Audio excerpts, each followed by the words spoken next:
اسلام کی اگر بات کی جائے تو اس کو لیلۃ الجائزہ کہا جاتا ہے. ایک جائزے کی رات ہوتی ہے جہاں پہ آپ نے ایک مہینہ عبادت کی ہے, روزے رکھے ہیں, نماز پڑھی ہے, اور اس مہینے آپ کا اس دن آپ کا جائزہ لیا جاتا ہے. اور اس دن آپ کا بیسیکلی کیا کہتے تھے, امتحان کا رزلٹ آنے والا ہوتا ہے. جی بالکل. تو اس رات کی اہمیت کے حوالے سے ہمیں بتائیے گا. بسم اللہ الرحمن الرحیم. اللہم صلی علی محمد و آل محمد. آپ نے جیسا کہ کہا ہے کہ لیلۃ الجائزہ کو ہم اسے پاکستان میں عرف عام میں چاند رات کہتے ہیں. انسان اور بالخصوص مسلمان جب پورا مہینہ عبادت کرتے ہیں, روزہ رکھتے ہیں, تلاوت, ذکر, اذکار, نمازیں, جو بھی اپنی ہمت اور توفیق کے مطابق اللہ کی عبادت کرتے ہیں, بدقسمتی یہ ہے کہ جب یہ لیلۃ الجائزہ آتی ہے یا چاند رات آتی ہے ہم اس کی اہمیت کو بھول جاتے ہیں.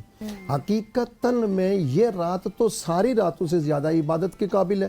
اس کی وجہ یہ ہے کہ اللہ رب العالمین فرشتوں سے پوچھتا ہے, فرشتوں بتاؤ ایک بندہ جو محنت مزدوری کرتا ہے اس کا اجر کیا ہے؟ تو عرض کرتے ہیں رب العالمین اس نے جو محنت کی ہے اس کو اس کا پورے کا پورا اجر دیا جائے. اب یہ جو رات ہے لیلۃ الجائزہ, اسے لیلۃ الانعام بھی کہتے ہیں. حقیقت میں یہ انعام کی رات ہے.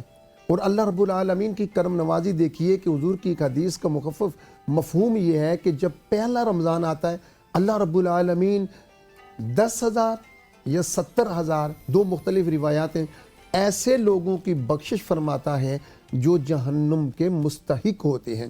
دوسرے رمضان میں اس سے ڈبل, تیسرے میں اس سے ڈبل. جب لیلۃ القدر کی رات آتی ہے تو پہلے رمضان سے لے کر آخری رمضان لیلۃ القدر تک جتنے لوگوں کی بخشش ہو چکی ہوتی ہے اللہ رب العالمین اتنے سارے بندوں کی بخشش ایک اس لیلۃ القدر میں فرماتا ہے.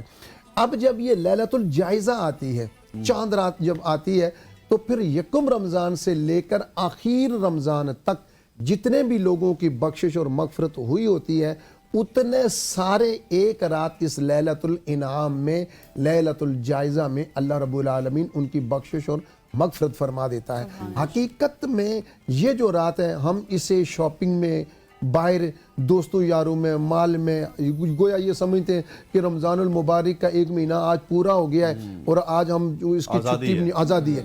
حالانکہ مسلمان بحیثیت مسلمان تو ہر رات ہی لیلۃ الجائزہ ہے.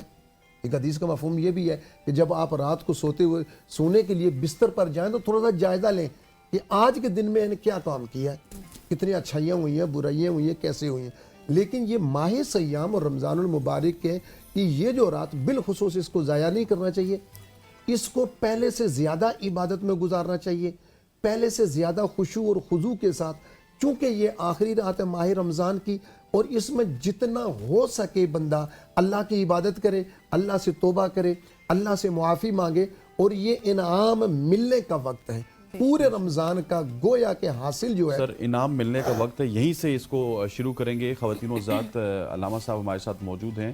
یہاں پہ وقت ہوا چاہتے ہیں ایک شارٹ سی کمرشل بریک کا. بریک لیتے ہیں, واپس آتے ہیں, ہمارے ساتھ رہیے گا.